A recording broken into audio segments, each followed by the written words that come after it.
వేదిక మీద ఉన్నటువంటి దైవ సేవకులు, పెద్దలు, పాల్సన్ అన్న గారికి, అలాగే జడ్సన్ అన్న గారికి, మా ప్రియ సోదరులు నిశీజాన్ గారికి, అలాగే నడిపిస్తున్న వారికి, మీ అందరికీ కూడా నా హృదయపూర్వక వందనాలు, శుభములు తెలియజేస్తూ, మరి చాలా ఖర్చుతో కూడుకున్న, వ్యయ ప్రయాసలతో కూడుకున్న జాతీయ లేఖనాల పరిశోధన సదస్సులు నిర్వహించినటువంటి ప్రియ సోదరులు విజయ్ ప్రసాద్ రెడ్డి గారికి, ప్రియ చెల్లి కాంతిగళ గారికి, అలాగే తమ్ముడు యొక్క సతీమణి గారు ఆ చెల్లి గారికి, పనిచేస్తూ ప్రయాసపడుతున్న మీ అందరికీ నా హృదయపూర్వక వందనాలు తెలియజేస్తూ ప్రార్థన చేసుకుందాం ప్రియులారా. దయచేసి లేచి నిలబడాలని మనవి చేస్తూ ఉన్నాను. లేచి నిలబడదాం, ప్రార్థన చేసుకుందాం. మహాగణుడవైన, మహోన్నతుడవైన, సర్వశక్తిమంతుడవైన మా ప్రియ పరలోకపు తండ్రి, మీ ఘనమైన నామమునకు స్తుతులు స్తోత్రములు చెల్లిస్తూ ఉన్నాము తండ్రి. ఇదిగో నాయనా, మీ మాటలు ఎంత విలువైనవో అంత విలువైన పరిస్థితులను ఇక్కడ ఏర్పాటు చేసి మీ మాటలను ప్రకటించడానికి కష్టపడిన ఆలోచన కలిగిన నీ కుమారుడు తమ్ముడు విజయప్రసాద్ గారిని దీవించండి.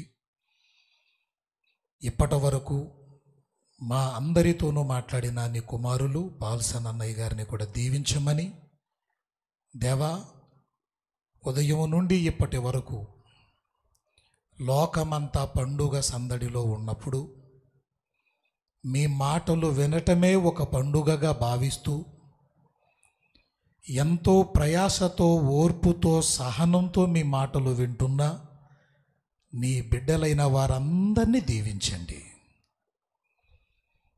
బలహీనుడును, ఎన్నిక లేని వాడును నా యందు మీరుండి మీ ఆత్మ సహాయము దయచేయమని యేసుక్రీస్తు వారి పరిశుద్ధమైన నామములో ఈ ప్రార్థన అడుగుచున్నాము తండ్రి, ఆమేన్. దయచేసి కూర్చోండి ప్రియులారా. మరోసారి ఐ ఫర్ గాడ్ మినిస్ట్రీస్ వారందరికీ, మరి ఫౌండర్గా ఉన్న తమ్ముడికి, వారితో పాటు ఉన్న ప్రతి ఒక్కరికి కూడా మరోసారి నా నిండు వందనములు తెలియజేస్తూ ఉన్నాను. ప్రియులారా, మీరు చాలా ధన్యులు. ఉదయకాల సమయం నుండి మరి ఇప్పటి వరకు వాక్యమును వింటున్నారు అంటే దేవుడు ఎంతగానో మిమ్మల్ని బట్టి సంతోషిస్తున్నాడని నేను మీకు తెలియపరుస్తున్నాను. అయితే ఈ చివరి పాఠంగా ఈరోజు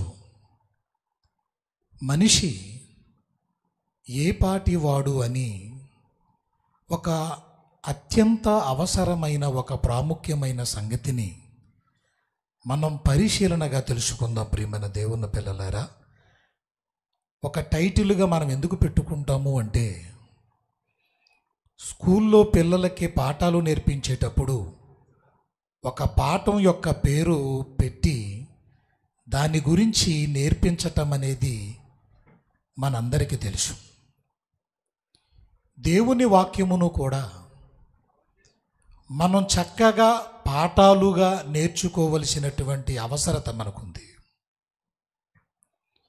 దేవుని వాక్యం ఎలాంటిదంటే ప్రియులారా, ఆ మాటలను అనుసరిస్తే మనల్ని బ్రతికింపచేస్తాయి. అదే అతిక్రమించామనుకోండి, ఆ మాటలే మనల్ని చంపుతాయి అని కూడా మనం గమనించాలి. ఆదాము అవ్వలకు దేవుడు చెప్పినప్పుడు మొట్టమొదటిగా ఈ పండు మీరు తినొద్దు, ఇవి తినండి అని చెప్పినప్పుడు, నేను చెప్పిన ఆ పండును మీరు తింటే గనుక నిశ్చయముగా మీరు చచ్చేదరు అని వారికి చెప్పాడు. అంటే ఆయన ఆజ్ఞను అతిక్రమించి ఒక మరణాన్ని, ఒక భయంకరమైన మరణాన్ని ప్రపంచానికి పరిచయం చేశారు ప్రియులారా. కాబట్టి మనం ఎలా దేవుని సన్నిధిలో ఉండాలో, మనకున్న సమయం ఎంత అనేది కూడా మనం జాగ్రత్తగా ఆలోచించాల్సిన అవసరత మనకుంది. అందుకే ఎప్పుడూ కూడానండి మన జ్ఞానేంద్రియాలు పనిచేస్తూ ఉండాలి దేవుని సన్నిధిలో.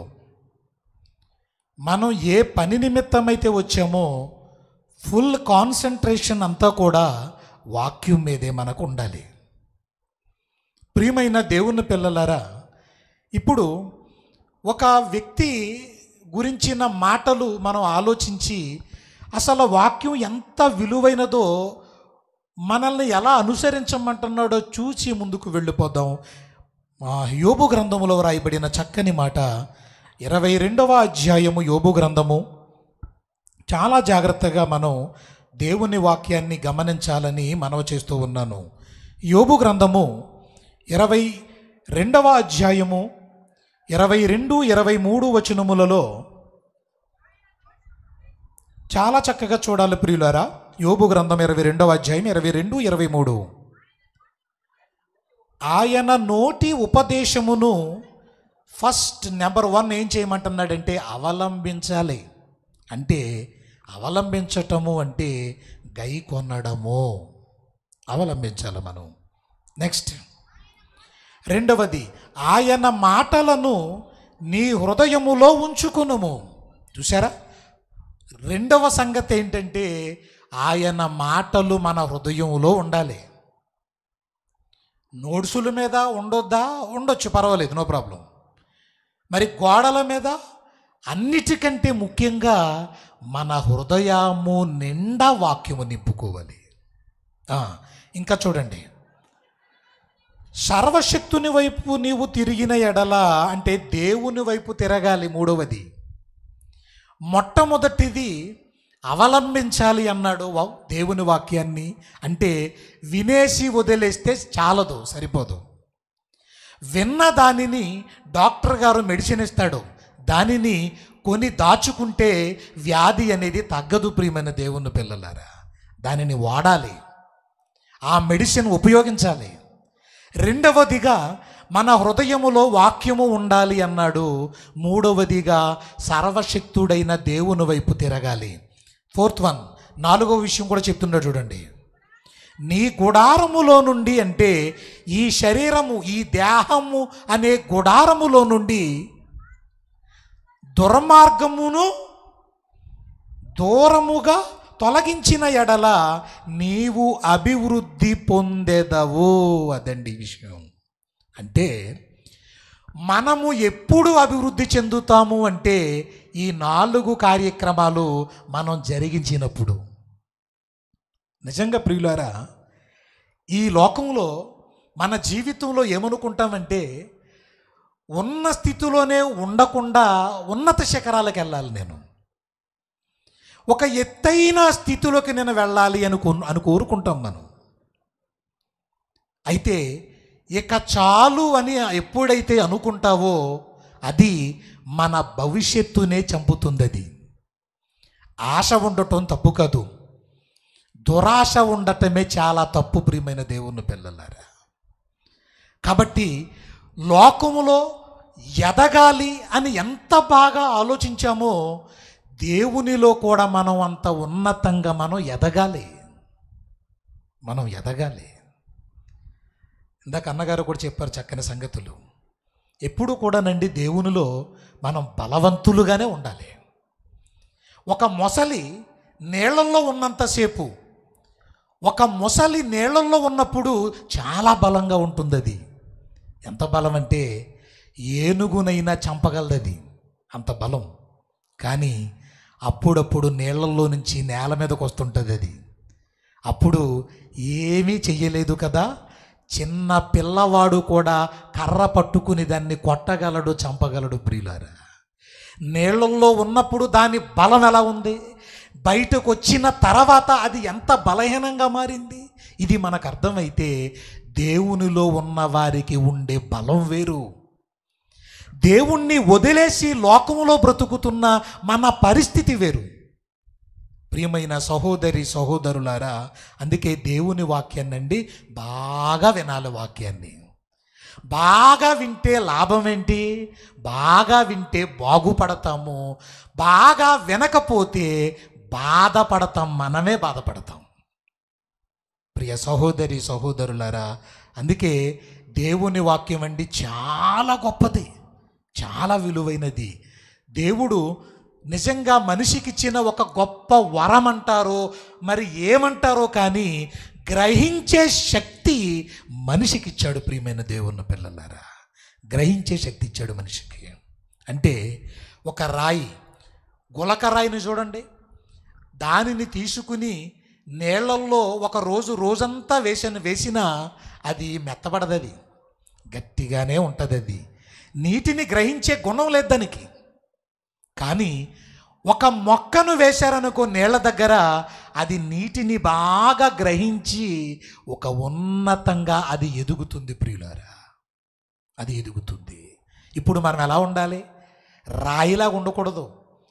ఎన్ని మాటలు వింటున్నా స్పందన లేని, ఒక స్పందించలేని ఓ బండరాయిలాగా మాత్రం మనం ఉండకూడదు. ప్రియులారా, మీకు ఒక్కటే ఆనవాలు, దేవుని మాట వింటున్నప్పుడు మనకి గుచ్చుకుంటుందనుకోండి, ఇంకా నువ్వు దేవుడు నిన్ను గట్టిగా పట్టుకున్నాడు అని అర్థం. దేవుని మాట వింటున్నా మనకేమీ అనిపించటం లేదనుకోండి, మనం చచ్చిపోయామని అర్థం. ప్రియమైన దేవుని పిల్లలారా, ఒక మనిషి బతికున్నాడా చచ్చిపోయాడా అనేది మనకు ఎలా అర్థమవుతుంది? ఒక మనిషి బతికున్నాడా చచ్చిపోయాడా అనేది మనకు ఎలా అర్థమవుతుందంటే, నిద్రపోతున్న వ్యక్తి తెలిసిపోతాడు కదండి, బతికున్నవాడు తెలిసిపోతాడు. ఎందుకంటే కొన్ని నీళ్ళు తీసుకుని అలా ముఖం మీద చల్లగానే తుళ్ళుపడి లెగిస్తాడు, ఇది బతికున్నవాడు. అదే చచ్చిపోయినోడి మీద వేస్తే, చచ్చిపోయినోడి మీద నీళ్లు కాదు బిందులు మోటార్లు పెట్టేసి జల్లేసినా లేవడు. ఎందుకు? స్పందించడు, దానికి చచ్చిపోయాడు. అలాగే దేవుని మాటలకు మనం స్పందిస్తూ ఉండాలి. ప్రియమైన దేవుని పిల్లలారా, ఎన్ని మాటలు వింటున్నా స్పందించకపోతే మనకు ఉపయోగం లేదు. మొదటి శతాబ్దంలోనండి ఒక్క ప్రసంగానికి, పేతురు గారి ప్రసంగానికి 3,000 మంది బాప్తిస్మాలు పొందేశారు. అపోస్తలులు ఎంత గొప్ప అద్భుతమైన మాటలు చెప్పారు. మరి నేటి దినాలలో 3,000 ప్రసంగాలు చెప్పినా ఒక్కడొక్కడు పొందలేదు బాప్తిజం. చూసారు ఎలా ఉన్నారో? ఇదేంటండి, చాలా చోట్ల విపరీతంగా బాప్తిజమాలు తీసుకుంటున్నారు కదా అనుకుంటాం మనం. ఏమండి, ఎలాంటి వాళ్ళు తీసుకుంటున్నారో తెలుసా? బలము లేని భక్తులుని, శక్తి లేని శిష్యులుని. ఇది పరిస్థితి. బలం లేదు, శక్తి లేదు, బలము లేని భక్తులు కానీ దండిగా మాత్రం, విపరీతంగా మాత్రం జనం కనపడుతూనే ఉంటున్నారు. ఒకసారి గోదావరిలో బాప్తిజమాలు ఇవ్వడానికి వెళ్ళాం. మేము వెళ్ళినప్పుడు అండి, ఒక పక్కన మేము బాప్తిస్మాలు ఇస్తున్నాం, మరో పక్కన ఏం జరుగుతుందంటే కొన్ని గేదెలు నీళ్ళల్లో మునుగుతూ పోతున్నాయి పక్క నుంచి.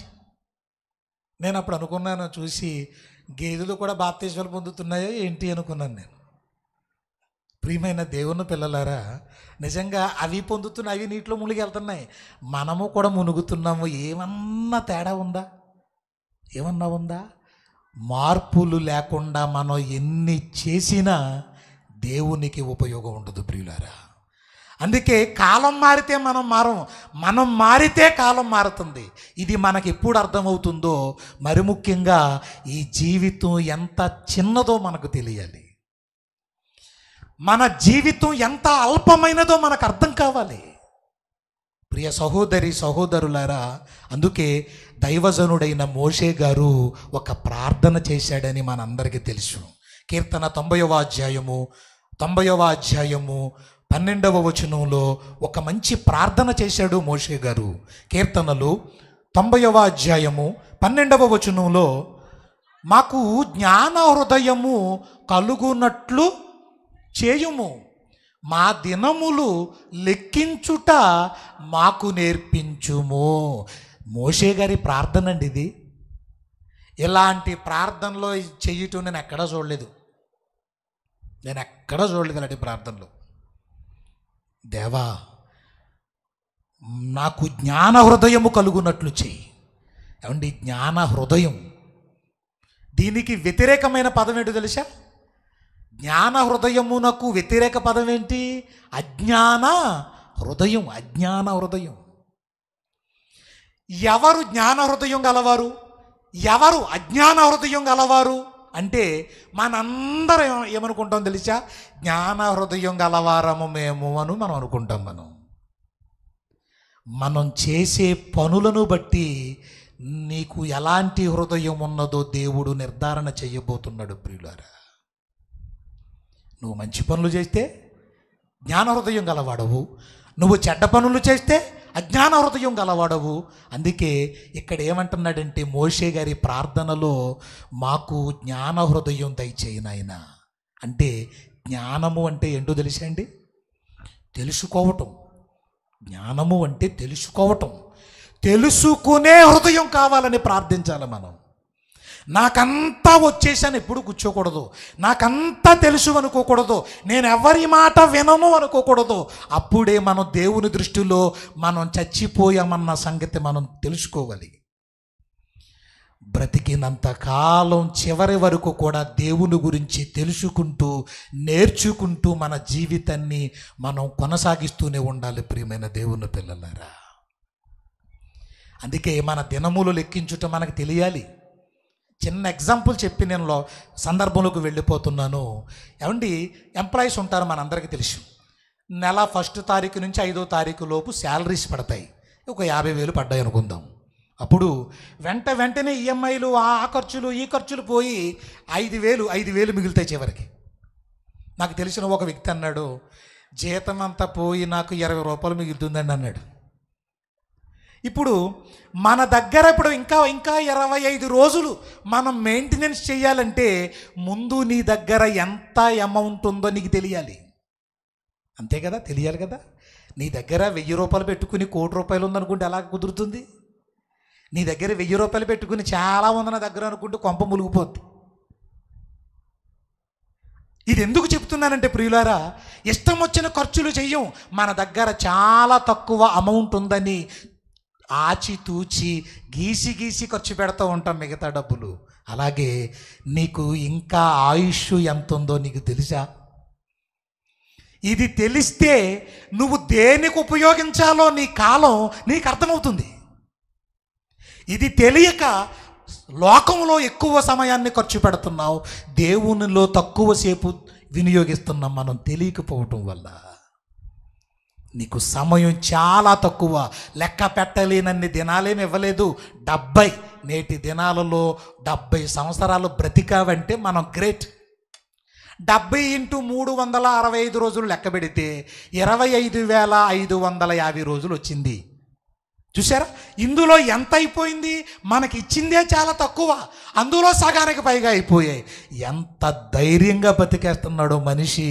ప్రియమైన దేవుని పిల్లలారా, అందుకే ఒక అద్భుతమైనటువంటి సంగతిని, ఒక ప్రశ్న దేవుడు మనతో వేస్తూ మాట్లాడుతున్నాడు. యోబు గ్రంథము 7వ అధ్యాయము. దయచేసి జాగ్రత్తగా చూడండి ప్రియులారా. యోబు గ్రంథము 7వ అధ్యాయము 7వ అధ్యాయం 14-17 వచనం అండి. యోబు గ్రంథము 7వ అధ్యాయము 17వ వచనం. ఆ పదాన్ని చూడండి ఎంత బాగుందో. ఆ పదం ఎంత చక్కగా చూడండి. యోబు గ్రంథము 7వ అధ్యాయము 17వ వచనంలో మనుష్యుడు ఏ పాటివాడు అవండి. ఏ పాటివాడు అంటే క్లియర్గానే ఉంది కదా, మాట క్లియర్గానే ఉందా? మీకు అర్థమైంది కదా ఏంటో అది. మొన్న ఒక చోట అంటున్నాడు ఒక అతను, ఏ పార్టీ వాడు అంటాడేటి అన్నాడు. ఏ పార్టీ వాడా ఇది? ఎంత తెలివి లేకుండా ఉంటున్నారు చూసారా. మనుష్యుడు ఏ పార్టీ వాడు? చూసారా ఎంత బాగా. అంటే ఈ ప్రశ్న అడుగుతున్నాడు మనిషి. ఇప్పుడు మన అందరికీ తెలియాలి మనం ఏ పార్టీ వారమండి. మనం కీర్తనల గ్రంథము 8వ అధ్యాయము, కీర్తనల గ్రంథము 8వ అధ్యాయము. దయచేసి ఆ మాట కూడా చూడండి ప్రియులారా. పరిశుద్ధ గ్రంథములో ఏదైనా ఒక మాట ఒకసారి చెబితేనే అది చాలా గొప్పది. మాటికి చెప్పాడంటే అది ఇంకా ఎంత గొప్పదో మనకు అర్థం అవ్వాలి. 8వ అధ్యాయం 3-4 వచనములు.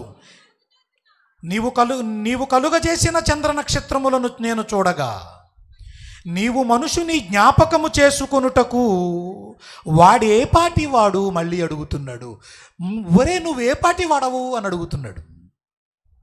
నువ్వే పాటి వాడవు? అదే కీర్తనలు 144వ అధ్యాయంలో కూడా మనకి ఈ మాట కనబడుతుంది. 144వ అధ్యాయము, కీర్తనల గ్రంథము 144వ అధ్యాయం 3-4 వచనములు చూడండి ప్రియులారా. యెహోవా, నీవు నరులను లక్ష్యపెట్టుటకు వారు ఏ పాటి వారు? ఏమండి, మనిషి ఏ పాటివాడు అని ఇన్నిసార్లు అడుగుతున్నాడేంటి? ఇది మనకు అర్థమైతే మనం ఖచ్చితంగా దేవుణ్ణి వదిలిపెట్టి మనం బ్రతకలేం ప్రియులారా. అందుకే మనం ముందుగా చెప్పాను నేను, మన జ్ఞానేంద్రియాలు తప్పనిసరిగా మన కళ్ళు, మన చెవులు, మన నోరు, మన మెదడు సమస్తము వాక్యము వినటం మీదే ఉంచాలి మనం. మీకు చక్కని ఎగ్జాంపుల్ ఒకటి చెప్తాను ప్రియులారా. ఒక బాగా తెలివైన ఒక డాక్టర్ ఏం చేశాడంటే, ఒక బోర్డు పెట్టాడు, క్లినిక్ పెట్టాడు, హాస్పిటల్ పెట్టాడు ఒక ఊరిలో.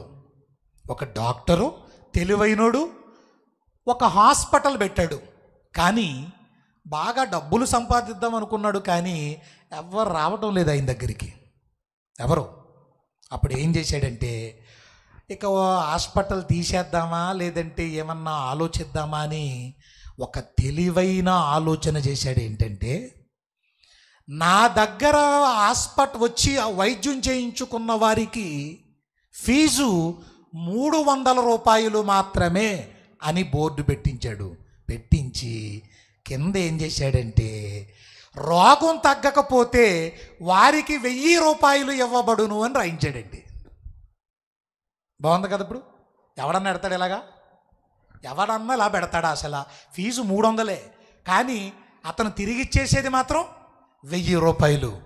ఒకడు ఏం చేశాడంటే, ఆ ఊరిలో ఇతని దగ్గర ఎలాగైనా డబ్బులు లాగేద్దాం కదని ఏం చేశాడంటే, ఏ జబ్బు లేకపోయినా డాక్టర్ గారి దగ్గరికి వెళ్ళాడు. మా మర్యాదగా 300 రూపాయలు ఫీజు కట్టేశాడు. కట్టిన తర్వాత డాక్టర్ గారి దగ్గరికి వెళ్ళి రోగం చెప్పాలి ముందు. కానీ ఏం అడుగుతున్నాడు తెలిసే వీడు? మీరు తగ్గకపోతే 1000 రూపాయలు ఇస్తారా అని అడుగుతున్నాడు ముందు. ఒరే, ఇస్తాను నాయన, ముందు నీ జబ్బు ఏంటో చెప్పన్నాడు. నా జబ్బు ఏంటంటే, నా నాలుక సరిగ్గా పని చేయట్లేదు, రుచులేమీ తెలియటం లేదండి. కరోనా వచ్చినప్పుడు రుచులు పోయాయి కదా, అలా ఉంటుందండి, నాకు రుచి తెలియటం లేదండి అన్నాడు. ఓహో, సరే ఒక్క నిమిషం ఆగని నర్స్ అన్నాడట. నర్స్ వచ్చింది. బాక్స్ నెంబర్ 22లో ఒక ఉన్న బాటిల్లో 2 డ్రాప్స్ ఇతను నాలుక మీద వేయి అన్నాడటండి. వెంటనే 2 డ్రాప్స్ అలా నాలుక మీద వేయగానే తుపుక్కు నూసేసాడు. వెంటనే దాన్ని ఏంటంటే, ఇది పెట్రోల్ చుక్కలేసే పెట్టిన నాలుక మీద అన్నాడట. ఒరే, నీకు రుచి తెలియటం లేదన్నావు కదా, తెలిసిపోయింది చూసావా? తెలిసిపోయింది నీకు. అమ్మో అనుకున్నాడు. 300 లాగేసాడు డాక్టర్ అనుకున్నాడు. ఎలాగైనా సరే మళ్ళీ ఊరుకోకూడదని, వెంటనే వెళ్తే బాగోదని 3 నెలలు గ్యాపించి మళ్ళీ వెళ్ళాడు. మళ్ళీ 300 కట్టాడు. తగ్గకపోతే డబ్బులు చేస్తారా డాక్టర్ గారు అని అడుగుతున్నాడు. ఇస్తాను. ఈసారి నీ ప్రాబ్లం ఏదో మొత్తం అన్నీ మర్చిపోతున్నాను డాక్టర్ గారు, ఏటో కానీ ఏది గుర్తుండటం లేదు నాకు, మర్చిపోతున్నాను అన్నీ అన్నాడు. అవునా, సరే అయితే మళ్ళీ నర్సుని పిలిచాడు. నర్సు అన్నాడు, బాక్స్ నెంబర్ 22లో 2 డ్రాప్స్ తెచ్చి మళ్ళీ నాలుక మీద అన్నాడు.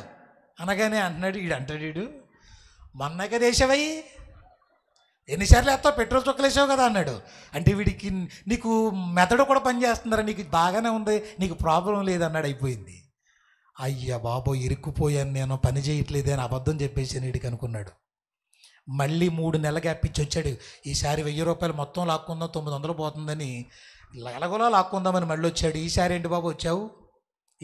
నాకు కళ్ళు కనపడతలేదండి అన్నాడండి. ఓరి బాబోయ్, అయితే నాకు మందులు ఎదురా, నేను కళ్ళు ఇవ్వడానికే, నేను బాగు చేయలేను, నీ 1000 రూపాయలు నీకు ఇచ్చేస్తాను రా అని ఏం చేశాడు? అమ్మయ్య దొరికాడు అనుకున్నాడు. అప్పుడు ఏం చేశాడంటే, 1000 రూపాయలు ఇవ్వాలి కదా, 200 ఇచ్చాడని చేతిలో పెట్టాడట. వంద చేతిలో పెట్టాడు. ఎలా చూసుకున్నాడు, సార్ మీరు 200 ఇచ్చాడు, 500 కాదు ఈ 100 కాగితాలు 500 కాదు అన్నాడట. అంటే ఒరే చూసావా నీ కళ్ళు కనపడుతున్నాయి అన్నాడట. మళ్ళీని మొత్తానికి ఏం జరిగింది, ఇవి పని చేయటం లేదనగానే ఎంత నష్టమైతే ఇక్కడ జరిగిందో, దేవుని సన్నిధిలో మన అవయవాలు పని చేయకపోతే చాలా ప్రమాదం జరిగిపోతుంది. ప్రియమైన దేవుని పిల్లలారా, మనకి సమయం చాలా తక్కువ ఉంది. ఈ తక్కువ సమయంలో నువ్వు దేనికి ఖర్చు పెడుతున్నావు సమయాన్ని? దేవుడు అడుగుతున్నాడు, మనిషి నువ్వు ఏ పాటి వాడవు, నువ్వే పాటి వాడవు. నిజమే, మనం ఏ పాటి వాళ్ళం మనం? అందుకే దేవుడు అడుగుతున్న ఈ ప్రశ్నకు దేవుడే ఇస్తున్న జవాబు, బైబిల్ గ్రంథములో సమాధానాన్ని మనం చూడగలిగితే చచ్చిపోయేంత వరకు ఈ పాఠం మనకు ఉపయోగపడుతుంది. ప్రియులారా, ఈ పాఠం మీకు చచ్చిపోయేంత వరకు ఉపయోగపడుతుంది మనకి. చూద్దాం. నెంబర్ వన్ చూద్దాం ఒక మాట. ఆదికాండం 3వ అధ్యాయం. ఏ పాటి వాడు అనే దానికి ఆన్సర్ ఏంటో మొదటిగా మనం చూద్దాము. ఆదికాండం 3వ అధ్యాయము 19వ వచనంలో దయచేసి చూడండి ప్రియులారా. నీవు నేలను తిరిగి చేరు వరకు నీ ముఖపు చెమట కార్చి ఆహారము తిందువు. యాలయనగా నీవు నేల నుండి తీయబడితివి గనుక నీవు మన్నే అన్నాను. చూడండి, ఆ మాట అండర్లైన్ చేద్దాం. నీవు మన్నే గనుక తిరిగి మన్నైపోతావు అంటున్నాడు.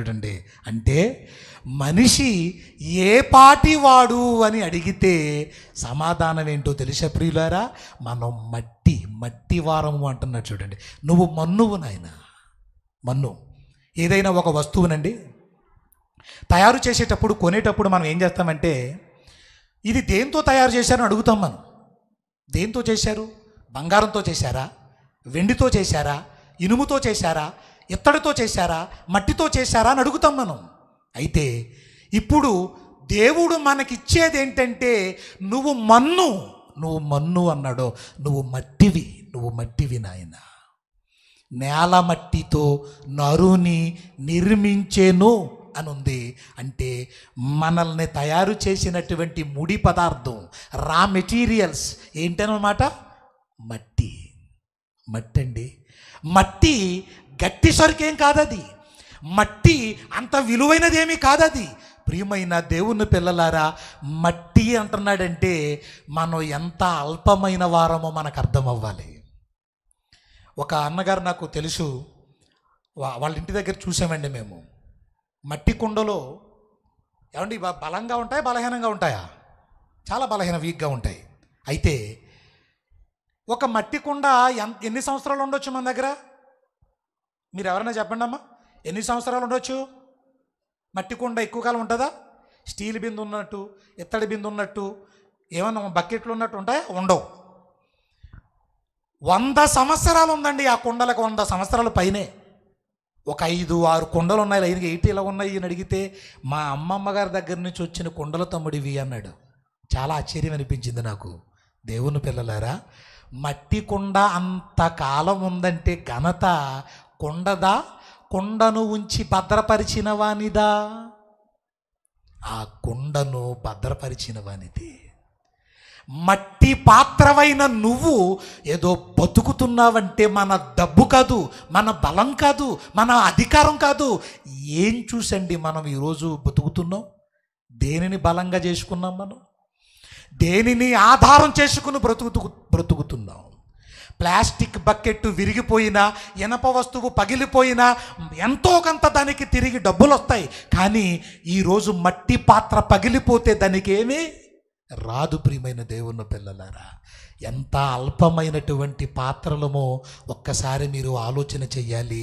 మనిషి ఏ పాటి వాడు అన్న దానికి దేవుడు ఏమంటున్నాడు తెలుసా? మనము మంటి వారము అంటున్నాడు ఆయన. మట్టి పాత్రలుగా ఉన్న మనం. అందుకే యెషయా ప్రవక్త కూడా మాట్లాడుతూ, యెహోవా నీవే మాకు తండ్రివి, నువ్వే మాకు తండ్రివి, మేము జగటమన్ను, నీవు మాకు కుమ్మరి వాడవు. యెషయా 64:8 ఉంది ఆ మాట. ప్రియ దేవుని పిల్లలారా, మనం దేవుని చేత చేయబడిన మట్టి పాత్రలు మనమందరం అని.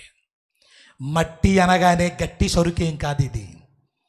అందుకే అప్పుడప్పుడు చిన్న పిల్లల్ని మన దగ్గరకు వచ్చేటప్పుడు అండి, మన పిల్లల దగ్గరకు వచ్చేటప్పుడు ఏమైనా మాట్లాడతామంటే, ఆడు మట్టిలో దొరిలేసి చీముడు ముక్కేసుకుని మాసిపోయిన మురికంతా చేసుకుని మన దగ్గరకు వస్తుంటే అలా ఎత్తుకుని నా బంగారు కొండ అంటామండి. అంటారా?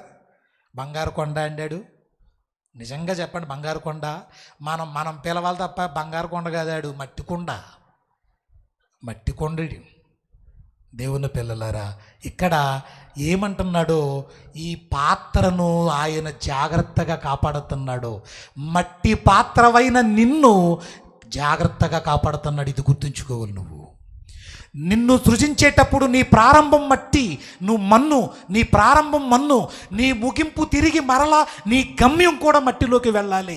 అందుకే మట్టికి మనకి చాలా దగ్గర సంబంధం ఉంది. ప్రియమైన దేవుని పిల్లలారా, చాలా దగ్గర సంబంధం. పిల్లలు మట్టిని తినేస్తూ ఉంటారా? వాళ్ళకి ఏమవ్వదు. అది పిల్లలు అప్పుడప్పుడు ఆడుకుంటూ మట్టి తినేస్తారు. వాళ్ళు కనికలు గట్టి తినేస్తుంటారు, చూసారా మీరు? అంత ఎందుకండి, 20 సంవత్సరాల క్రితం అమ్మలు ఏం చేసేవారు? బియ్యం వేరేటప్పుడు ఆ మట్టి రాళ్ళు తినేవారు కాదులేండి. మట్టి బెడ్డలు తగిలితే అలా నోట్లు వేసుకుని తినేవారు. వాళ్ళు చచ్చిపోయేవారేం కాదు, బాగానే ఉండేవారు. మట్టికి మనిషికి చాలా దగ్గర రిలేషన్ ఉంది. ప్రియమైన దేవుని పిల్లలారా, ఇప్పుడు ఆ పాత్ర గురించి మాట్లాడుతూ కీర్తన గ్రంథంలో 31వ అధ్యాయం 12వ వచనంలో కూడా ఏమని చెబుతున్నాడు చూడండి. కీర్తనలు 31వ అధ్యాయము 12వ వచనం. కీర్తనలు 31వ అధ్యాయం 12వ వచనం.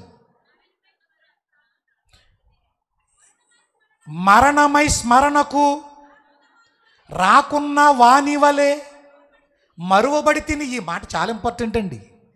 చచ్చిపోయిన తర్వాత మన వారిని మర్చిపోవటం చాలా కష్టం కదా. నెమ్మదిగా మర్చిపోతూ ఉంటాము. ఎందుకు తెలుసండి? ఆ మరుపు ఇచ్చేది దేవుడు. అక్కడ ఉంది, అదే చెప్తున్నాడు. అది అని చెప్పి ఓటికుండ వంటి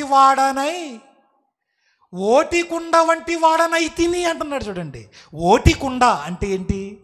ఓటికుండ అంటే చిట్లు పోతుంది కదా, పగిలిపోతుంది, బీటలు గీసేస్తుంది కదా, అది. ప్రియా దేవుని పిల్లలారా, మీరు ఆలోచించండి. చిట్లు పోయిన కొండ ఎందుకన్నా పనికొస్తుందా అండి? పనికొస్తుందా? ఎన్ని బిందెలతో తెచ్చి నీళ్లు పోసినా, చివరికి మోటార్ పెట్టేసి నీళ్లు అందులో పోసేసినా అందులో నీరు నిలబడదు. ఇప్పుడు మన పరిస్థితి ఎలాగుంది? ఎంత వాక్యూమ్ పోసినా ఉంటుందా, వెళ్ళిపోతుందా? ఈ కుండలు పగిలాయి మనకి కూడాని. అందుకే బాప్తిజం తీసుకున్న కొద్ది రోజుల్లోనే మనుషుల పరిస్థితులు మారిపోతున్నాయి. ప్రియ సహోదరి సహోదరులారా, అందుకే మాట్లాడుతున్నాడు దేవుడు. ఎంత అల్పమైన జీవితం అంటే మనది. మనిషి ఏ పాటి వాడు అనే దానికి నువ్వు మట్టివి నాయన, మట్టివి. గట్టి సరుకేమి కాదు, విలువైనదేమీ కాదు. మట్టిలోకి వెళ్ళిపోవలసిన వాడవు, గుర్తుంచుకో అన్నాడు. ఇక రెండవ సంగతి కూడా మనం చూడగలిగితే ప్రియులారా, ఆదికాండం 18వ అధ్యాయము, ఆదికాండము 18వ అధ్యాయము 27వ వచనంలో అబ్రహాము గారు మాట్లాడుతున్న మాట. ఆదికాండము 18వ అధ్యాయము 27వ వచనంలో అబ్రహాము అంటే ఎంత భక్తుడండి ఆయన. కన్న కొడుకును బలివ్వడానికి సిద్ధపడిపోయిన మహాభక్తి గలవాడు, విశ్వాసులకు తండ్రి, చాలా గొప్పవాడు, రోల్ మోడల్ అండి ఆయన రోల్ మోడల్, విశ్వాసులందరికీ రోల్ మోడల్ ఆయన. అలాంటి అబ్రహాము గారు తన గురించి ఏమని మాట్లాడుతున్నాడంటే, అందుకు అబ్రహాము, ఇదిగో ధూళియు బూడిదయునైన నేను ప్రభువుతో మాటలాడ తెగించుచున్నాను అంటున్నాడు అండి. ఏమనుకుంటున్నాడండి అబ్రహాము గారు? రెండవది, మనిషి మనం ఏ పాటి వారమో తెలుసా? అబ్రహాము గారు ఏమంటున్నాడు? నేను ధూళి లాంటి వాడను, నేను బూడిదను అంటున్నాడు చూడండి. ధూళి, డస్ట్. చిన్న సుడిగాలి లాంటిది వచ్చింది అనుకోండి, ఎగిరిపోతూ ఉంటుంది. ఎక్కువసేపు ఉండదు అది, ఎంతోసేపు ఉండదు అది, ఉత్తినే ఎగిరిపోద్ది ధూళి. ఇప్పుడు మీరు ఆలోచించాల్సింది, బూడిదే అన్నాడు, బూడిద లాంటి వాడిని అన్నాడు. ఏమండి, అంత గొప్ప భక్తుడు బూడిద లాంటి వాడిని అనుకుంటే మనం ఎలాంటి వాళ్ళమో మీరు ఆలోచించండి. ఇదే మాట యోబు గారు కూడా మాట్లాడుతున్నాడు. 30వ అధ్యాయం 19వ వచనంలో యోబు గ్రంథంలో నేను ధూళియు బూడిదెను అంటున్నాడు. నేను ధూళియు బూడిదను అంటున్నాడు. ప్రియ దేవుని పిల్లలారా, చూసారా ఏమండి, యోబు అంత గొప్ప భక్తుడే బూడిద లాంటివాడైతే, అబ్రహాము అంత గొప్ప భక్తుడే బూడిద లాంటి వాడైతే మన స్థితి ఏంటి చెప్పండి ఒకసారి. మన గురించి ఏమనుకోవాలి? మనం ఏ పార్టీ వాళ్ళం మనం చెప్పండి.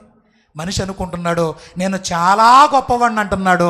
షటాప్ అంటున్నాడు దేవుడు. నో, వద్దు. ఆయన మనము మంటివారమని జ్ఞాపకము చేసుకొనుచున్నాడు. మట్టివన్న సంగతి మనం మర్చిపోవద్దు. బూడిదంటే నేడున్న పిల్లలకి, మన పిల్లలకి బూడిదంటేడు తెలియదు. వీళ్ళకి తెలుసా? ఒక 20-25 సంవత్సరాల క్రితం బాగా వాడుకలో ఉన్న వస్తువులు ఇవన్నీ బూడిద. అప్పుడు వంట ఎలా చేసేవారంటే ఒక్క చిన్న పొల్ల తెచ్చుకుని వంటతో అన్నం వండేసుకునేవారు. చక్కగా ఆరోగ్యకరంగా ఉండే పరిస్థితులన్నీ. అప్పుడు మంట వేసుకుంటున్నప్పుడు అండి బొగ్గులు వస్తాయి చూసారా, ఎర్రని అంతంత లావుగా ఉండే బొగ్గులు. వేడిగా ఆ బొగ్గుల దగ్గర చుట్టూరు కూర్చుని మంట కాచుకునేవాళ్ళు. నిజంగా 1 గంట 2 గంటల తర్వాత చూస్తే ఆ వేడంతా దిగిపోతుంది, బూడిద మాత్రమే మిగులుతుంది అక్కడ. చూసారా? అందుకే మనిషి ఆ నిప్పులు వేడిగా ఉన్నంతసేపు ఎలా ఉన్నాయో మనం కూడా అంతే, వేడి ఉన్నంతసేపు ఎగురుతాం మనం కూడానే. ఆ వేడి చల్లారిపోద్ది ఒకరోజు, నీ వేడి దిగుతుంది ఒకరోజు, నువ్వు వేడి దిగిపోతుంది అంటున్నాడు. ప్రియ దేవుని పిల్లలారా, పిల్లలకి తెలుసా అంటే తెలీదు. ఇప్పుడు అన్నీ గ్యాస్ స్టవ్లు వచ్చేసాయి. గ్యాస్ బండలో గ్యాస్ స్టవ్లు, ఆ వంటలు తిని కడుపులో కూడా గ్యాస్ పెరిగింది. చూసారా? కడుపులు చాలామంది కడుపులు గ్యాస్ బండలాగా ఉన్నాయి. అవి కూడా ఇక్కడ గ్యాస్ బండ్లే, అక్కడ గ్యాస్ బండ్లే, ఇంక చివరికి ఏమైపోతామో ఉండే కొద్ది అర్థం అవటం లేదు. బూడిదల అంతంత భక్తులు బూడిదతో పోల్చుకున్నప్పుడు మనం ఏ పాటి వాళ్ళని చెప్పండి ప్రియమైన దేవుని పిల్లలారా. నాకు చదువు ఉంది అని వేడిలో మాట్లాడుతున్నావు. నాకు ఉద్యోగం ఉంది, వేడిలో మాట్లాడుతున్నావు. నాకు పదవి ఉంది, వేడిలో మాట్లాడుతున్నావు. నాకు అందం ఉంది, వేడిలో మాట్లాడుతున్నావు. నాకు అన్నీ ఉన్నాయి, వేడిలో మాట్లాడుతున్నావు. నీ వేడి ఆరిపోతుంది సోదరా, నీ వేడి ఆరిపోతుంది, చల్లారిపోతుంది. బూడిదను జల్లేస్తే నిజంగా కరోనా కాలంలోనండి చాలామంది తల్లి తండ్రులు చచ్చిపోయినా వారి శవాలను కూడా చూడడానికి ఇవ్వలేదు. కరెంటు మిషన్స్లో పెట్టి కాల్ చేసేవారు, బూడిద చేసి వాళ్ళే చల్లేసేవారు. బూడిద చివరికి బూడిదైపోతుంది మానవ జీవితం. అందుకే ఈ చిన్న జీవితంలో మనం తెలుసుకోవలసింది, బూడిద లాంటి వాడును, మనిషి ఏ పాటి వాడును అనగానే నెంబర్ 1 నేను మన్ను అని రాయాలి, నెంబర్ 2 నేను బూడిదను అని రాయాలి, నెంబర్ 3 ఒక యోబు గ్రంథం 14వ అధ్యాయం, యోబు గ్రంథము 14వ అధ్యాయము, యోబు గ్రంథము 14వ అధ్యాయము 2వ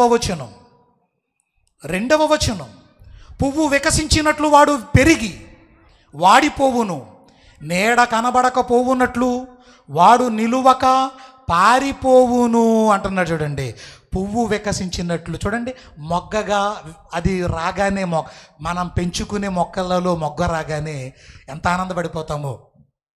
నేను నాటిన మొక్క చక్కగా మొగ్గ వేసిందని ఆనందపడుతుంటాం.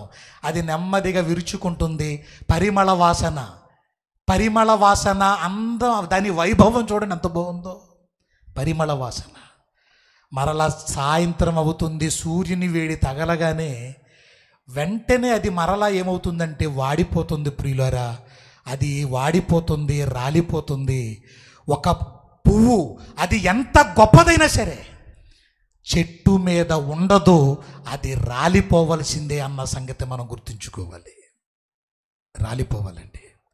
మనకు తెలిసిన వారు, ఇందాక తమ్ముడు కూడా చెప్పారు కదా ప్రసాద్ రెడ్డి గారు, పిల్లలు ఎవరన్నా చనిపోతున్నారు అంటుంటే నిజంగా అది చిన్న విషయం కాదు ప్రియమైన దేవుని పిల్లలారా. ఒక ఆత్మ ఎంత విలువైందో తెలుసా? ఒక మనిషి ఎంత విలువైనడో తెలుసా? సర్వలోకమును ఒక పక్కన పెట్టి ఒక ఆత్మను ఒక పక్కన పెడితే సర్వలోకమే చిన్నదైపోతుంది. ఆత్మ ముందు అంత గొప్పది మన ఆత్మ. ప్రియమైన దేవుని పిల్లలారా, దీని విలువ తెలియక ఏదో కావాలని ఆరాటపడుతూ పరిగెడుతున్నాం. లోకంలో పడి ఏదో కావాలని పరిగెడుతున్నావు. పువ్వు వికసించినట్లు వికసిస్తున్నావు, కానీ అది ఒకరోజు నీడవలే మరలా కనబడకుండా పోతుంది అంటున్నాడు. మనం కూడా రాలిపోవాలి, మనం కూడా వాడిపోతాం. అందము వాడిపోతుంది, సౌందర్యము వాడిపోతుంది, నీ బలము తగ్గిపోతుంది, నీ కళ్ళు క్షీణించిపోతాయి, నీకున్న సమస్తము కూడా నెమ్మదిగా క్షీణించిపోతాయి. ప్రియమైన దేవుని పిల్లలారా, నెమ్మదిగా క్షీణించిపోతాయి. ఈ పువ్వులతో చేయబడిన అత్తరులో అన్నీ రాసుకుని మనం వస్తాం. మన చెమట వాసనకే ఆ పరిమళ వాసనకే మిక్స్ అయిపోయి మూడో వాసన బయలుదేరి చచ్చిపోవాలనిపిస్తుంది అన్నమాట మనకి. మన పరిస్థితి ఎంత భయంకరంగా ఉందో చూసారా? ఒక పువ్వులాగైనా మనం దానికి ఉన్న అంటే నిజంగా మనం చూడమన్నాడని దాని వైపు చూడం. మనం దేవుడు చెప్పాడు, యేసుప్రభు చెప్పాడు, మీరు అడవి పువ్వులను చూడండి, అవి ఎలాగ ఎదుగుతున్నాయో చూడండి అన్నాడు. మనం చూడమై ప్లాస్టిక్ పువ్వులు చూస్తాం. మనం ప్లాస్టిక్ పువ్వులు చూస్తాం, అది మారదో మనము మారం. ఆకాశ పక్షులను చూడండి అన్నాడు, కానీ చూడం. విమానాన్ని చూస్తాం మనం అదో టైప్. మనం చూసారా? నేను ఎప్పుడు ఎగిరిపోతానో అనుకుంటా. ఎగిరిపోతావు, కంగారు పడుకో. పోయే కాలం వచ్చిందంటే ఎగిరిపోతావు, కంగారు ఎందుకు? ఎగిరిపోతాం గొడవ. దేవుడు నిజంగా ఆయన మాట వింటే ఎంత బాగుంటుందో తెలిసా అండి? ఆకాశ పక్షులను చూడండి అన్నాడు. ఎంత హ్యాపీగా బతుకుతాయో అవి విత్తవు, కోయవు, కూర్చుకోవు, చక్కగా ఉంటాయండి. ఏమండి, ఆకాశ పక్షులను చూస్తే చాలా బోధ. విస్తారంగా ధాన్యం కనిపించింది అనుకోండి, అదంతా దాచేసుకోదు. అది కడుపు నిండా ఎంత తినాలో అంతే తింటుంది. వస్తా ఇంటికేం తెచ్చి గూటికేం పట్టుకెళ్తుంది. కడుపు ఎంత తినాలో అంత తింటుంది అంతే. రేపొద్దుట కుప్ప నూర్పిడి చేసేస్తున్నారు, ఎత్తుకుపోతున్నారని తెలిసినా అది కంగారు పడదు. కానీ మనం రేపు నా పరిస్థితి ఏంటి, ఎల్లుండేంటి, అవతల ఎల్లుండేంటి, వచ్చే సంవత్సరం ఏంటి మన పరిస్థితి? అందుకే వాటి ఫిట్నెస్ కూడా చూడండి ఎలా ఉంటుందండి. పక్షుల ఫిట్నెస్ ఎలా ఉంటుంది? బాగా లావ్ అయిపోయిన పక్షులు చూసారా? ఉండవు. బాగా సన్నమైపోయిన పక్షులను చూసారా? కరెక్ట్గా ఉంటాయి ఫిట్నెస్ లెట్లకి. అదే మనల్ని చూస్తేనా అబ్బా. పెళ్ళిళ్ళకి ఈ మధ్యకాలంలో చూస్తున్నామండి, చాలా ప్రాంతాలకు వెళ్తున్నప్పుడు పెళ్ళికి బైబుల్ తీసుకుని రావట్లేదు, క్యారేజ్ తీసుకుని వస్తున్నారు. కడుపు నిండా తినేసి ఇంకా ఇంటికి అట్టుకెళ్ళి మళ్ళీ తినేసి వెంటనే హాస్పిటల్కి వెళ్ళిపోవడమే. అందుకే రాజనగరం దగ్గర ఉందో చూడండి, ఎప్పుడో వచ్చేటప్పుడు కొత్త వెరైటీ రెస్టారెంట్ ఉంది అక్కడ. ఈ మధ్యన పెట్టారు అది, ఫుడ్ పిరమిడ్. ఏంటి పేరు? ఫుడ్ అంటే భోజనం, పిరమిడ్ అంటే సమాధి. చూసారా? శుభ్రంగా తినండి, చచ్చిపోండి. ఇది దాని టైటిల్. తిని చచ్చిపో. ఇది ఆ హోటల్ పేరేటి? తిని చచ్చిపో. నిజంగా ఇందాక చూస్తున్నానండి, విపరీతంగా కార్లు ఉన్నాయి అక్కడ, తెగ తినేస్తున్నారు జనం. తొందరగా వెళ్ళిపోతాక అనమాట ఇవన్నీ. ప్రియమైన దేవుని పిల్లలారా, మన జీవితం ఎంత అల్పమైనదంటే మన్ను అన్నాడు, తర్వాత ధూళి అన్నాడు, బూడిద అన్నాడు, ఒక పువ్వు లాంటిది నాయన ఎగిరిపోతుంది, రాలిపోతుంది అన్నాడు. ఇంకొకటి కూడా చూడండి, ఇంకొకటి కూడా చూద్దాం ప్రియ దేవుని పిల్లలారా. ఇంకొకటి మత్తయి సువార్తలో రాయబడిన మాట చూద్దామండి. దానికి ముందుగా ముగించేస్తాను. ఇక మొదటి పేతురు పత్రిక చూసేద్దాం. మొదటి అధ్యాయము 24వ వచనం. మొదటి పేతురు పత్రిక మొదటి అధ్యాయం 24. మొదటి పేతురు పత్రిక మొదటి అధ్యాయం 24వ వచనంలో, సర్వ శరీరులు గడ్డిని పోలినవారు. ఎవరండి సర్వ శరీరాలు అంటే? ఎవరైనా సరే, ఎనీబడి ఇన్ ద వరల్డ్, అందరూ. సర్వ శరీరులు మొత్తానికి ఎవరో గడ్డిని పోలినవారు. అదేంటి మనం. ఇప్పుడు ముఖ్యమంత్రి గారు ఎవరు అంటే ఎవరో? ఆయన గడ్డే.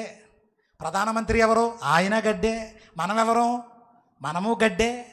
ఏమండి, వర్షం పడినప్పుడు పచ్చగా అంతది ఇది.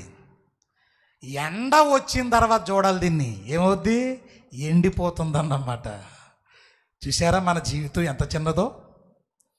ఇంత చిన్నదని మనం గుర్తించక, మనం నీడలాంటిది అని గుర్తించక, నీడలో చూడండి నిలబడితే పొడవుగా కనపడుతుంది, మన నీడే చాలా పొడవుగా కనపడుతుంది. అలాగని ఆ పొడవుగా ఉందని మురిసిపోతే ఎలా నువ్వు? ఆ నీడ పొడవుగా ఉందని పొంగిపోతే ఎలాగా? అది కొద్దిసేపే ఉంటుంది, ఆ కొంతసేపు అయిన తర్వాత మన కాళ్ళ కిందకు వచ్చేస్తుంది నీడ. అంటే చాలా చిన్నదన్నమాట. ప్రియ సహోదరి సహోదరులారా, ఇక్కడ అంటున్నాడు, సర్వశరీరులు గడ్డిని పోలిన వారు. పచ్చ నోట్లు ఉండగానే పచ్చగా ఉన్నాను అనుకుంటాం మనం. పచ్చ నోట్లు ఉంటాయి కానీ నువ్వు ఉండవు ఒకరోజు. మనకి ఏం కావాలో తెలుసుకోవాలి. ఒక మంచి ఎగ్జాంపుల్ చెప్తానండి. ఒక బాగా ధనవంతుడైన ఒక వ్యక్తి ఒక జీవిత సత్యాన్ని చెప్పాలనుకున్నాడు ప్రజలకి. ఏంటో తెలిసే అది? ఆదివారం రోజున మీరందరూ పనిచేసే వాళ్ళందరూ రండి ఉదయం 10 గంటలకి.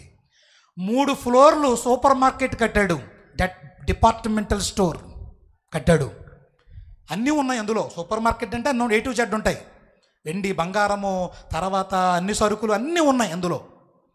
రేపు ఆదివారం కాబట్టి మీరందరూ ఉదయం 10 గంటలకు రండి, మీకు ఒక సత్యం చెప్తానన్నాడు. అందరూ వచ్చేసారు. వచ్చారా? వచ్చాము సార్. ముందు ఒక ఆవును పంపించండి షోరూంలోకి అన్నాడు. ఒక ఆవు లోపలికి వెళ్ళింది. అది వెళ్ళి మొత్తం చూసింది. చూసి కూరగాయలు ఎక్కడ ఉన్నాయో వెతికింది. ఆ కూరగాయలు తినేసి కడుపు నిండా 1 గంటలో బయటకు వచ్చేసింది. నెక్స్ట్, ఈసారి నీ దగ్గర ఉన్న కుక్కను పంపించి లోపలికి అన్నాడు. 3 ఫ్లోర్లు తిరిగేసింది కుక్క. తిరిగి తిరిగి తిరిగి మాంసం ఎక్కడుందో వెతికేసింది. కడుపు నిండా తిన్నది. 1 గంటలో అది కూడా బయటకు వచ్చేసింది. ఇప్పుడు మనిషి, నువ్వు వెళ్ళరా లోపలికి అన్నాడు మనిషిని ఒకడిని. వెళ్ళమనగానే 1 గంట అయ్యింది రావట్లేదు వీడు. మధ్యాహ్నం అయ్యింది రావటం లేదు వీడు. సాయంత్రం అయ్యింది ఇంకా రావట్లేదు. 10 అయిపోయింది రాత్రి ఇంకా రావటం లేదు. ఏమైపోయాడు వీడు అని లోపలికి వెళ్ళి చూసేసరికి లోపల అన్నీ ఉన్నాయి. అన్నీ కావాలని, ఏది కావాలో తెలియక బుర్ర పీక్కుంటూ మూలన కూర్చున్నాడు వీడు. ఏమండి, దీన్ని బట్టి చూస్తే మనకేమర్థమవుతుంది? ఒక ఆవుకు తెలిసింది ఏం కావాలో, ఓ కుక్కకు తెలిసింది ఏం కావాలో, కానీ మనిషిగా నీకేం కావాలో నీకు తెలియటం లేదు. ప్రియ దేవుని పిల్లలారా, మనిషికి తెలియటం లేదు. అందుకే దేవుడు ఈ లోకం అనే డిపార్ట్మెంటల్ స్టోర్స్లో నీకు కావాల్సింది వెండా, బంగారమా, డబ్బులా, నీ శవం మీద తగలెట్టుకోవాలవన్నీ. నీకు కావాల్సింది ఏంటో తెలుసా? అవసరమైనది మనిషికి ఒక్కటే. అందుకే పరిగెడతాం, అలా పరిగెడుతూ పరిగెడుతూ పరిగెడుతూ ఉంటామా, ఒక్క దెబ్బతో అన్నీ వదిలేసి మిగిలిపోతాం చివరికి మనం. అందుకే ఉన్న సమయాన్ని, తక్కువ సమయాన్ని దేవుడు కోరుకున్నట్టుగా బ్రతికి ముగిస్తే మన జీవితానికి ఒక పరమార్థం ఉంటుంది. ప్రియులారా, ఏం కావాలి? అవసరమైనది మనిషికి ఒక్కటే, అది వాక్యం. అది వాక్యం అన్నాడు లోకా 10:41 అది మరియా మార్తల సందర్భంలో చెప్పబడిన మాట. కాబట్టి ప్రియమైన దేవుని పిల్లలారా, ఇక్కడ చెప్పబడుతున్న ఈ మాటలు ఏంటంటే, నువ్వు మన్ను అన్నాడో, నువ్వు బూడిద లాంటి వాడు అన్నాడో, నువ్వు ఎలాంటి వాడవంటే ఒక పువ్వు రాలిపోయినట్టుగా రాలిపోతావన్నాడో, నువ్వు గడ్డి లాంటి వాడవు అన్నాడో, ఇక మన జీవితం నీడ లాంటిది అన్నాడో. ఎంత మనిషి నువ్వే పాటి వాడవంటే నువ్వు ఎంత చిన్న అల్పమైన జీవితం మంది, ఎంత అల్పమైన జీవితం. కాబట్టి ప్రభువునందు ప్రియ దేవుని పిల్లలారా, అందుకే చివరిగా ఒక్క మాటను మనం ఆలోచించగలిగితే, గడ్డి కూడా త్వరగా అది ఏమవుతుందంటే ఎండిపోతుందన్నాడు. గడ్డి త్వరగా ఎండిపోయే గుణం ఉంది. మనం కూడా దినాలు అయిపోతున్నాయి.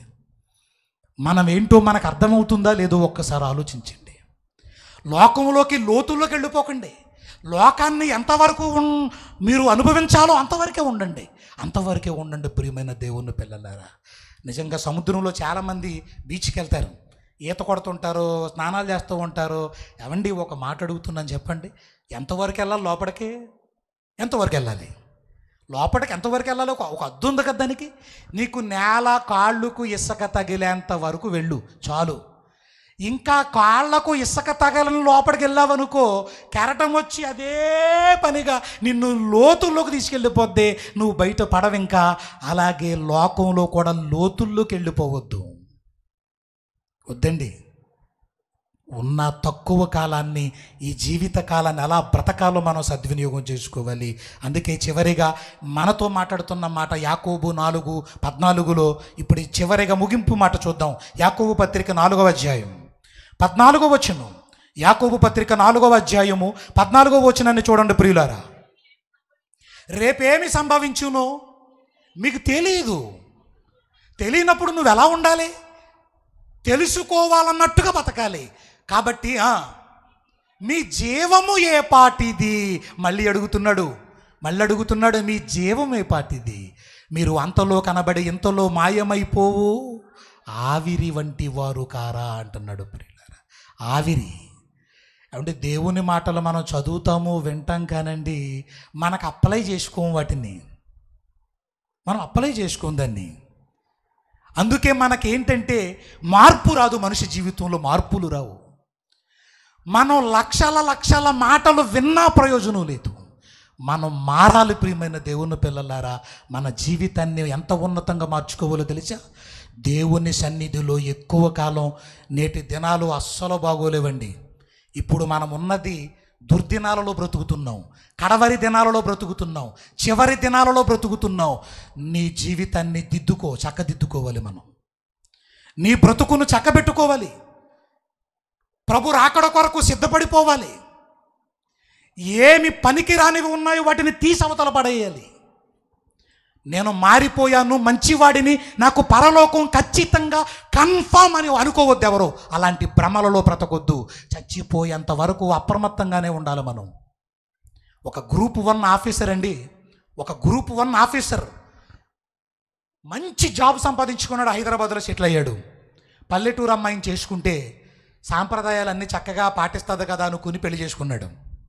ఒకరోజు ఏం చేశాడంటే, హైదరాబాద్లో సెటిల్ అయిపోయారు. ఏ అమ్మాయి నీకు చేపల కూర వండడం వచ్చా అని అడిగాడు భార్యని. వచ్చండి, చాలా బాగా వచ్చు నాకు, తీసుకురండి వెళ్ళంది.